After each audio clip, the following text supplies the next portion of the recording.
Meagan's Lammas, written by me, Kathryn Elizabeth Etheridge Dyer Brown, copyright 1996. Once upon a time, there was a little girl named Meagan. She lived with her mother Elizabeth, her father Michael, her brother Corwin, and her cat Starweaver. One day, Meagan was helping her mother do the grocery shopping. They were buying ingredients to make bread. They got flour, yeast, and molasses. Meagan was very excited. She was going to help make the bread for her family's Lammas celebration. Meagan knew that Lammas was also called the Loaf Mass by some Christians. It was a holiday to celebrate the grain harvest. She helped her mother put the groceries into the cloth bags and carry them to the car. Soon they were ready to go home and start making the bread. "Mommy," asked Meagan, "can we make a loaf for Cindy and Mrs. Hanson?" Elizabeth nodded. "I think that's a great idea. We're going to make a loaf for each of them, 2 for the coven, and maybe a loaf for Nana and Grandma Lee and Grandpa Scott. How many loaves will we need to make?" Meagan thought and thought. She started to count on her fingers. Let's see. 2 and 2 is 4, and 1 is 5, and 1 is 6. We need to make 6 loaves of bread to have enough for everyone. "That's right," said her mother, "and as soon as your brother gets home, we'll start making them." Meagan helped unload the groceries when they got home. She helped set out the ingredients for the bread.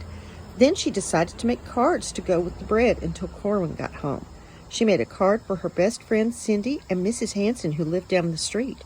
She made a card for her Nana. She made a card for Grandma Lee and Grandpa Scott. Corwin was still not home. Meagan sighed. Her cat Starweaver jumped into her lap and started to purr. "Gosh," she said to him, "I don't think that Corwin will ever come home." She decided to make a card for Gwenny's new baby. Gwenny was in their coven and would be having a baby very soon. Michael had told Meagan that the midwife said that Gwenny's baby would probably be a boy.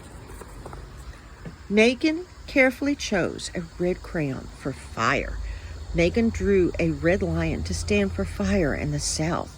She drew a yellow eagle for air in the east. She drew a blue dragon for water in the west, and she drew a green stag for earth in the north. Meagan stopped and looked at her card. She opened it up and put a silver goddess on one side and a gold god on the other. Just then, Corwin came in the back door with their father. His face was pale. He had a white cast on his arm. Meagan jumped up from the table just as her mother came into the room.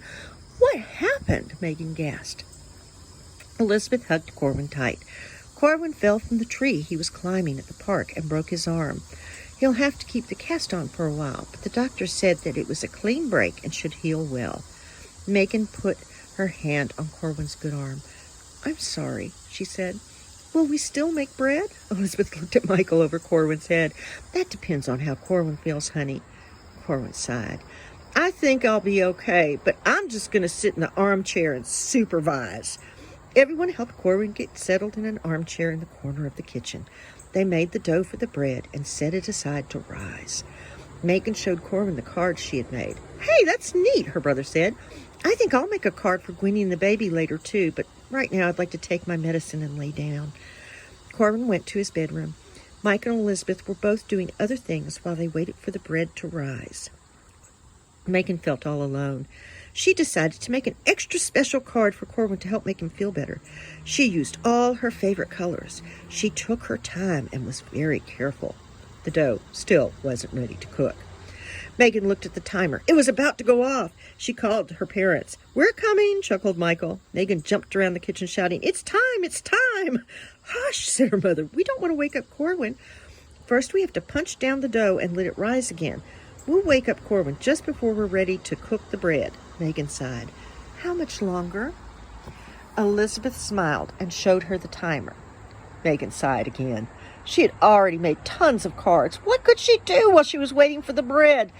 She decided to make a new present for the new baby and for Corwin. She went and got 2 jars from the recycle box. She cleaned them very carefully. She saw her father in the workshop and asked him to punch some long slots in the jars. "What are you making?" asked Michael. "I'm making a savings jar for Corwin and one for Gwenny's new baby," said Meagan. "That's a great idea," said Michael. "Why don't you go decorate the jars, and I'll have the tops ready for you by the time you're done." Meagan took the jars up to her room. She glued on sparkles. She used yarn. She set the jars aside to dry and went back to the workshop. Michael had just finished filing the slots smooth. Meagan took the lids up to her room. She took out her button collection. She very carefully picked out buttons to fit on the lids. She glued buttons all over the lids in a spiral design. She hid the jars away so that Corwin wouldn't see them if he came into her room. By the time she had gone back to the kitchen, it was time to bake the bread. Corwin was feeling a little better. Soon the house was filled with the delicious smell of baking bread. When the loaves were done, they set them out to cool. Meagan and Corwin decorated some paper to wrap the bread in for their friends. Before long, it was Lammas. They put the bread on the altar with some real grain that someone had brought from their farm. Meagan looked for Gwenny, but she didn't come.